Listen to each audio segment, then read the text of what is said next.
Grazie Presidente. Spero con questo mio breve intervento invece di fugare ogni dubbio e anche dare dei chiarimenti.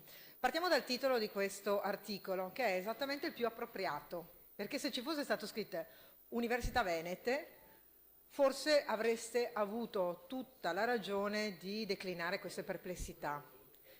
Devo dire che non ha giovato, anche se i tempi sono quelli che ci siamo dati, un tempo così breve per approfondire alcuni temi, questo in particolare, che ovviamente non essendo stato mai affrontato nelle sue declinazioni, e credo che questo dovrà vedere un approfondimento estremamente articolato, anche e soprattutto col mondo universitario, ha trovato un iniziale scetticismo o certamente alcune preoccupazioni che sono state palesate anche in occasione delle audizioni.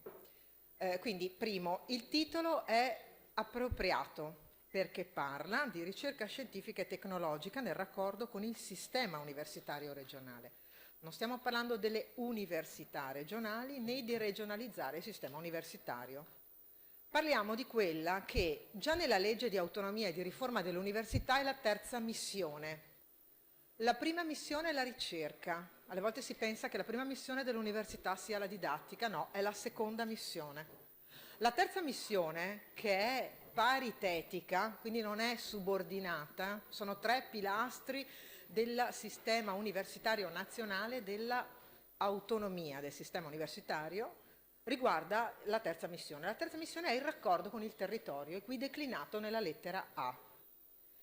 Quindi se la terza missione, che concorre peraltro al sistema di valutazione nazionale, ed ecco perché c'è la lettera B scritta in questo modo, prevede che una valutazione sia data anche nella penetrazione che il sistema universitario ha e dà per il territorio, perché terza missione è proprio territorio, significa che il sistema di valutazione deve avere anche un governo, una spinta, un indirizzo che tenga conto di questa forma di autonomia, che resta subordinata all'autonomia delle università.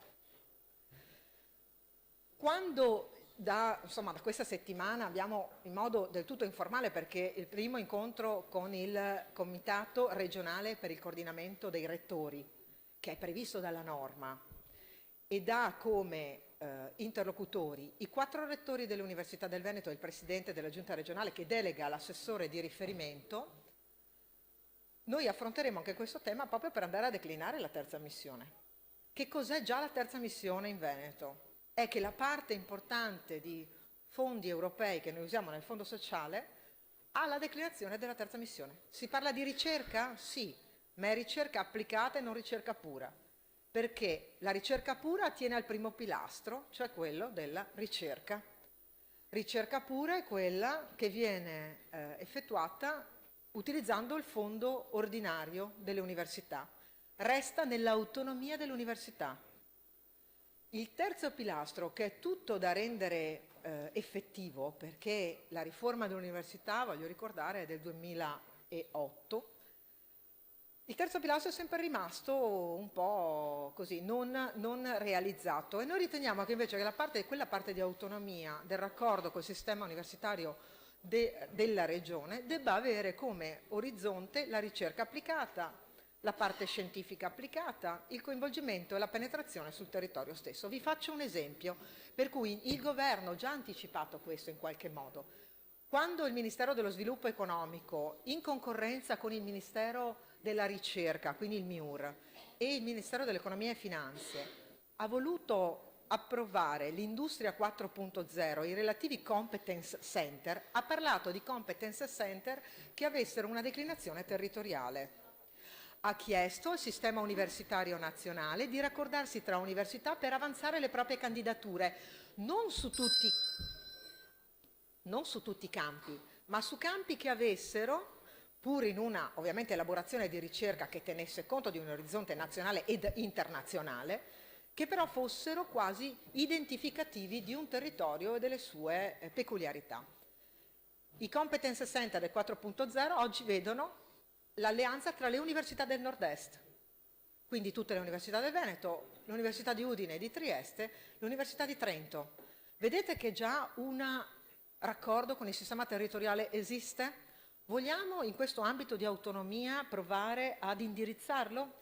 Io credo che concorrerebbe proprio, ho chiuso Presidente, concorrerebbe proprio quel sistema di valutazione nazionale, che resta nazionale, che terrà conto dei grandi obiettivi che l'Italia deve darsi e che però dovrà avere nella terza missione, se è stata riconosciuta tra i pilastri che devono reggere una università che cambia, quel raccordo con il territorio che fino ad oggi non è mai stato reso effettivo. Ecco perché vi chiedo di ritirare quell'emendamento ed invece di approfondire con i rettori questo spazio di azione.